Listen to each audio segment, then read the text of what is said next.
আমার স্বামী পরকীয়ায় জড়িত। যে মহিলার সঙ্গে তার সম্পর্ক তিনি অত্যন্ত সুন্দরী, বিবাহিত এবং 2 সন্তানের মা। তার স্বামী কাজের কারণে বেশিরভাগ সময়ই বাইরে থাকেন। আমার স্বামীর ও ওই মহিলার একটা অবৈধ সন্তানও রয়েছে। প্রতিদিন রাতভর আমার স্বামী ওই মহিলার সঙ্গে সময় কাটায় এবং রাত প্রায় 3টার দিকে বাসায় ফিরে আসে। এদিকে আমার ছোট ছোট 3টি সন্তানও রয়েছে।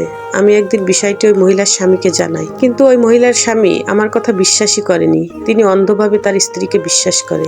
এরপর এই বিষয়টি আমার স্বামীও জানতে পেরে আমাকে ভয়াবহ মারধর করে। একদিন আমি ভাত খেতে বসেছিলাম। সে আমার ভাতের থালা ফেলে দেয় এবং বাঁশের কাঁচা কুঞ্চি দিয়ে আমাকে মারতে থাকে। আমার অপরাধ ছিল আমি শুধু তাকে ওই মহিলার কাছে যেতে নিষেধ করেছিলাম, আর এতেই সে আমার উপর ক্ষিপ্ত হয়ে ইচ্ছামতো নির্যাতন শুরু করে। সে সংসারের খরচ মোটামুটি দেয়, বছরে 2-1টা জামা কাপড়ও কিনে দেয় আমাকে।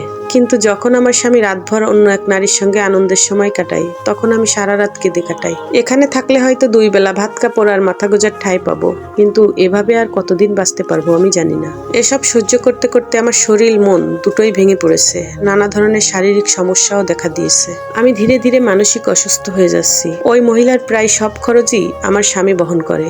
দিন দিন তাদের সম্পর্ক আরো বেহায়াপনা ও সীমা লঙ্ঘনের দিকে যাচ্ছে। এখন অনেক সময় মনে হয় ভিক্ষা করে খেলেও হয়তো এর চেয়ে বেশি শান্তিতে থাকতে পারতাম। আমার স্বামী আমাকে নানাভাবে অপমান করে, কষ্ট দেয়, অবহেলা করে। সে বলে তার নাকি আমাকে কোনো প্রয়োজন নেই, বরং আমারই নাকি তাকে প্রয়োজন। সে শুধু আমাকে 2 বেলা ভাত আর সামান্য কাপড় দেয়। এর বাইরে স্ত্রী হিসেবে কোনো সম্মান, ভালোবাসা বা অধিকার দেয় না। অথচ ওই মহিলার পেছনে প্রতি মাসে প্রায় 15-20 হাজার টাকা খরচ করে। তিনি তার ভালোবাসা, সময়, যৌবন সবকিছু ওই মহিলার জন্য ব্যয় করেন। আর আমার ভাগ্যে যত শুধু অবহেলা, অপমান আর মারধর।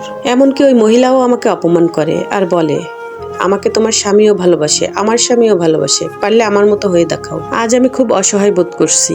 আমার কাছে তাদের সম্পর্কের সব প্রমাণ আছে। তাই আমার মনে প্রশ্ন জাগে, আমি কি শুধু 2 বেলা ভাতের জন্য এসব অন্যায়, অপমান ও নির্যাতন মেনে নেব, নাকি তাদের সব কুকীর্তি সবার সামনে প্রকাশ করে দেব?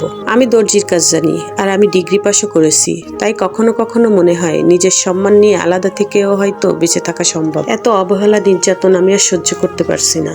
নাম প্রকাশে অনিচ্ছুকা কাপু।